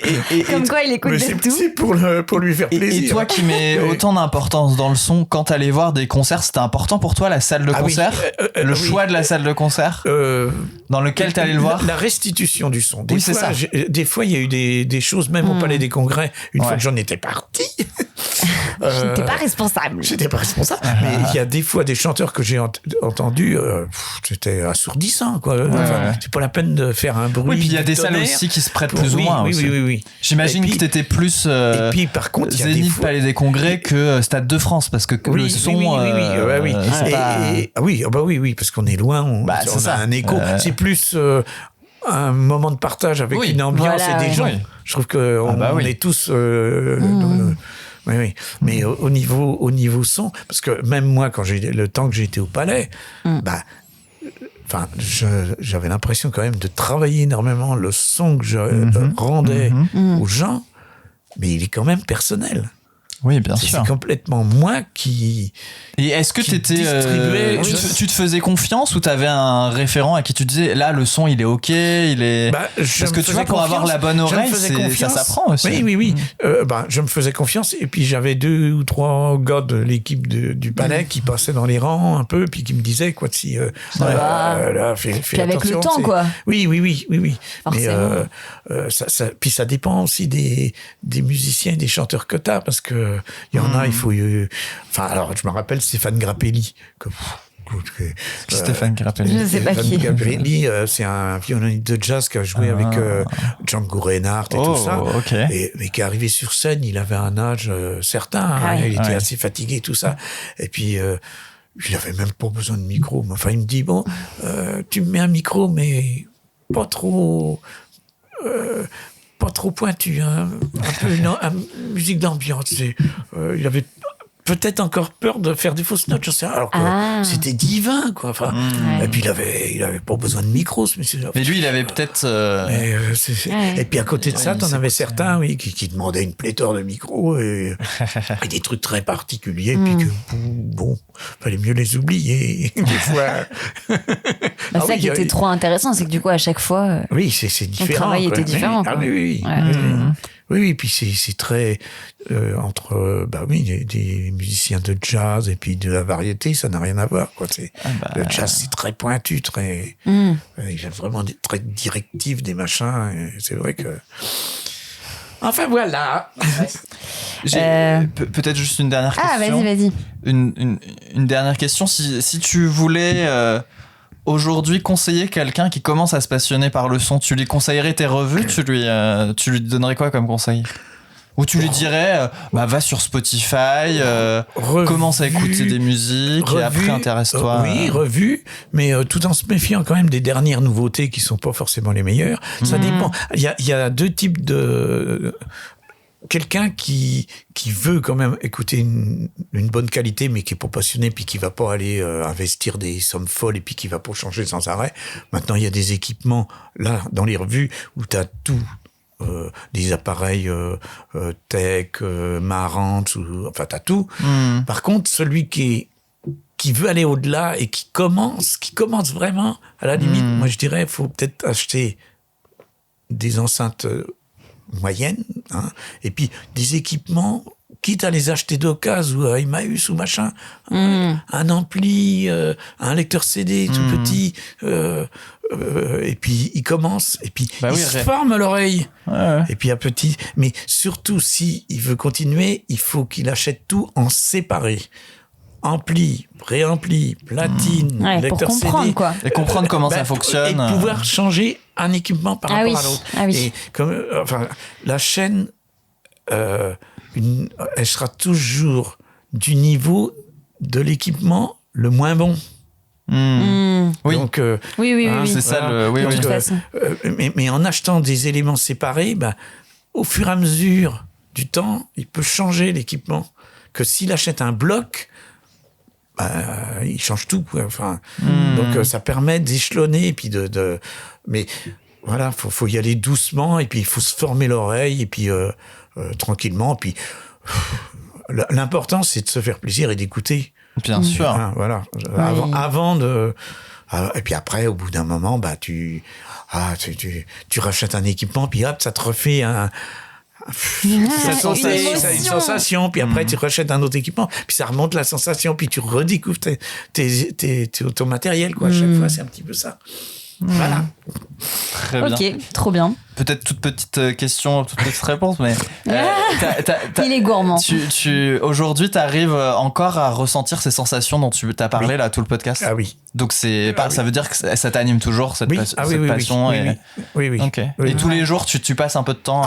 Oui, pratiquement tous les jours. Et tous les jours, je découvre, même mais c'est essentiel énormément. dans ta vie. Ah oui, c'est vital. C'est vital. Mais et tout à fait dans les groupes modernes et tout ça. Bien sûr. J'ai pas du tout Bah d'a ouais, priori c'est ça qui est et dans génial. tous les styles. Et dans la musique du monde, dans des trucs comme ça aussi, c'est fabuleux ce qu'on peut découvrir. Mais oui, il y a énormément de talent encore aujourd'hui. Il est temps de conclure ce premier épisode. Voilà. On a essayé de faire de notre mieux. On a pris du plaisir. On a à peu près posé, 50% des questions qu'on voulait poser. Même pas, je pense. Même Alors, pas, je suis gentil, 30%. J'ai été trop bavard. Non, Ouais, c'est non, c'est c'est nous trop aussi qui intéressant. devons apprendre à... Nous, on était accrochés doser. à tes lèvres. Mais c'était passionnant. Bah ouais. Et du coup, on a hâte du prochain épisode. Déjà, Bien sûr. nous-mêmes. Déjà, on te remercie, Nous-mêmes. Michel. Merci à vous. Bah ouais, un l'intérêt que vous grand, me grand portez. merci pour Ouais. l'accueil, parce que du coup, Michel nous a accueillis Parce que, chez oui, lui. puisque finalement, on a parlé de pas mal de machines, pas mal de marques de sons, d'expériences, plein de chanteurs, de temps passé dans des salles de concert, dans salles de son. On a appris tous ces revues. Moi, je connaissais pas tout ça. Ouais, moi C'était non plus. passionnant. Et la prochaine fois, on aura quelqu'un. La maison de l'audiophile. La maison, Moi, la maison moi, de je l'audiophile, retiens c'est ça. C'est ça, exactement. retiens Tu as ça. raison, Qui n'existe tu as raison. plus, malheureusement. Ah, malheureusement. Ah, qui... Feu la maison de l'audiophile. Et oui, Manon, vas-y, je te laisse conclure. Alors, donc, du coup, le prochain invité, ça va être quelqu'un qu'Antoine va me faire rencontrer. Tout à fait. Et donc, qui a une autre passion. Donc, Michel, on va te faire voir le nom de cette passion-là. Donc, tu peux la lire. Et en fait, tu as quelques petits temps pour poser une question à cette personne-là que tu ne connais pas, mais que je ne connais pas non plus, qui en tout cas a cette passion. Quelle question, qu'est-ce qui t'intéresserait de savoir sur une personne qui pratique cette passion? Sans qu'on puisse deviner dans ta question Dans l'idée. ce que ce sera, en fait, Voilà. ce dont on va parler. Mais une question Mais qui t'intéresse, sans chercher trop loin. Le première chose qui te vient, oui. sans pression. Comment lui est venue cette passion? Enfin, Eh ben, très bien. Eh dans ben, quel très bien. milieu, dans quel univers il a découvert cette passion? Ouais, super, super. Ok. Bah c'est nickel. Et ben on lui partagera ta question. D'accord. Elle sera partagée. Faudra me donner la réponse que j'écouterai sur le Bah podcast. t'écouteras le deuxième épisode. Bien sûr, bien sûr. Et ben voilà. Eh bien, écoute. Je crois Eh que ben, c'est la fin. moi, je propose de te remercier, Manon. Merci, Ouais. Michel. Merci, Merci, Antoine. Étienne, à la technique. Tout à Et fait. puis, savourez bien tous vos passions et à une prochaine fois. À Bisous, plus. bisous. Au revoir. Ciao, ciao. Merci. Dommage que vous nous quittiez, alors que ça commençait à devenir passionnant. Oui,